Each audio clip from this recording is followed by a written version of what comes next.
Gloire à Dieu. Je vous souhaite un bon temps d'écoute de la parole de Dieu. Nous allons prier. Seigneur Jésus, ta présence avec nous nous est plus précieuse que tout. C'est pour cela que je demande que tu sois avec chacun de nous en ce moment. Instruis-nous par ta parole. Nous sommes à l'écoute.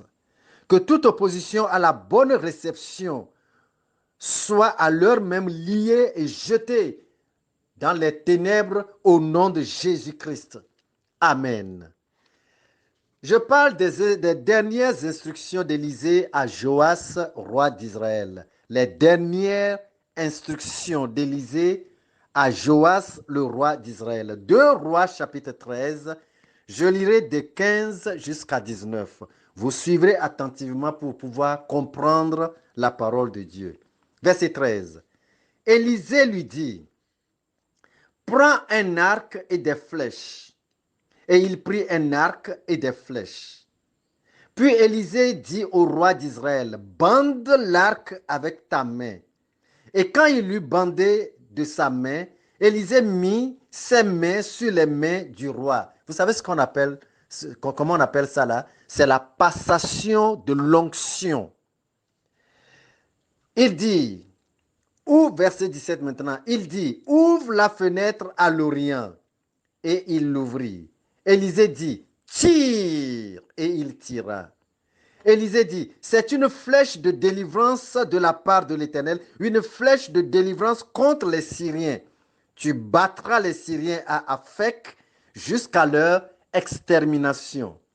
Verset 18. Élisée dit encore, prends les flèches, et il les prit.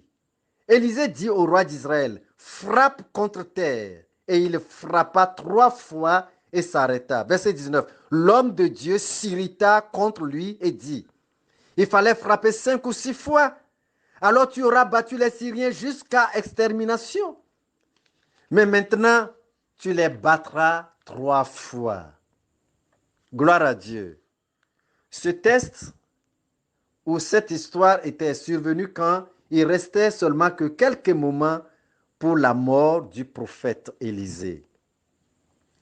Le passage que nous sommes en train de lire fait allusion à la victoire que le roi Joas d'Israël est censé avoir par la persévérance jusqu'au bout du combat. Le prophète Élisée avait donné des instructions qui conduisent à la victoire au roi d'Israël, au roi Joas. Et, quitte au roi d'Israël de suivre les instructions, d'obéir aux instructions et de pratiquer les instructions. Première instruction, il dit, prends l'arc que tu as bandé avec ta main et tire les flèches vers l'Orient. Personne ne se mettra à la place de personne dans les affrontements contre les vents adverses qui soufflent contre vous, qui se lèvent contre vous. Vous devez tirer vous-même les flèches. Quand il parle de arc, l'arc c'est votre propre bouche. Et quand il parle des flèches qu'il faut tirer, les flèches sont les propres paroles de votre bouche qui formulent les prières que vous devez lancer vers l'Orient. C'est ça. Deuxième instruction, il dit prends les flèches et frappe contre terre. Les prières doivent être objectives. Il ne faut pas prier en l'air, jeter les choses, jeter. On se demande qu'est-ce qu'il est en train de faire. La prière n'a pas de tête, la prière n'a pas de pied, la prière n'a pas de nez, d'oreille, rien. La prière n'a pas de visage. La prière n'a pas de visage. La prière n'a pas de forme. Alors, les prières doivent être objectives et précises. Donc, faire des prières de précision qui sont lancées sur un endroit. Dans Matthieu au chapitre 6, le verset 7, vous avez la Bible, alors ouvrez Matthieu chapitre 6, verset 7. C'est Jésus qui parle, il donne aussi une instruction de victoire. Il dit, en priant, ne multipliez pas de vaines paroles, comme les païens qui s'imaginent qu'à force de paroles, ils seront exaucés. Jésus dit, ne le faites pas. Quelqu'un est là-bas en train de mélanger des choses, et pourvu que 2 heures passent, 3 heures passent, et il dit, j'ai passé de longtemps dans la prière. Alors que cette prière n'a même pas de visage, la prière n'a pas de tête et de queue. Et Jésus dit, les païens pensent qu'à force de multiplier, multiplier, multiplier, ils seront exaucés. Mais si la prière n'est pas objective, alors elle aboutira n'importe où. Le prophète Élisée avait fait une reproche, n'est-ce pas, sur la non-persévérance du roi Joas. Si nous retournons dans notre 2 Rois au chapitre 13, notre texte de base, 2 Rois 13, je prends le verset 19. L'homme de Dieu s'irrita contre lui et dit, il fallait frapper 5 ou 6 fois. Alors tu auras battu les Syriens jusqu'à extermination. Maintenant, tu les battras 3 fois. Cela veut dire que le mal ou le problème qui n'a pas été battu jusqu'à mort, jusqu'à extermination, reviendra de temps en temps, puisque le mal n'est pas exterminé. Le mal n'est pas exterminé. Vous vous rappelez, n'est-ce pas, l'intercession d'Abraham pour sauver tout Sodome et Gomorrhe dans Genèse au chapitre 18. Il était debout devant l'Éternel avec tout le temps que Dieu lui a donné et qu'il devait utiliser pour combattre jusqu'à obtenir le chiffre 1. Chiffre que Dieu même attendait que Abraham obtienne pour le salut de Sodome et de Gomorrhe, pour, n'est-ce pas, apaiser la colère de Dieu. Mais hélas, Abraham était fatigué après 6 temps de prière. Après 6 moments de prière, il était déjà fatigué. Et il s'est arrêté là. Il avait commencé à partir de 50, 45, 40, 30, 20 et 10. Et Dieu était toujours là, attendant qu'il descende bientôt sur 1. Et c'est la victoire.